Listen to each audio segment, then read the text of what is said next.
పల్నాడు జిల్లా నర్సరావుపేటకి చేరువలో ఉన్న ప్రసిద్ధి పుణ్యక్షేత్రమైనటువంటి కోటప్పకొండ త్రికోటేశ్వర స్వామి వారి సన్నిధి సమీపంలో మంజుల ఇన్ఫ్రా డెవలపర్స్ వారి సారథ్యంలో మంజులా వ్యాలీ అను అతి పెద్ద వెంచర్ 20 ఎకరాలలో కూడా అప్రూవల్తో సీసీ రోడ్లతో నిర్మితమవుతుంది.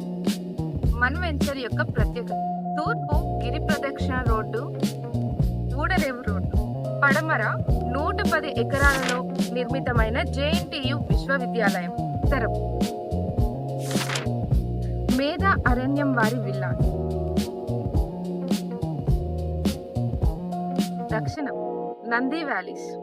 వీటన్నిటి నడుమ మన రాజధానిలో చేర్చబడినటువంటి పల్నాడు రాజధాని నర్సరావుపేట రూరల్లో భారతదేశ అగ్రగామిన పుణ్యక్షేత్రం అయినటువంటి కోటప్పకొండలో మంజుల ఇన్ఫ్రా డెవలపర్స్ వారి సారథ్యంలో మంజులా వ్యాలీ అతిపెద్ద వెంచర్ నిర్మితమవుతుంది.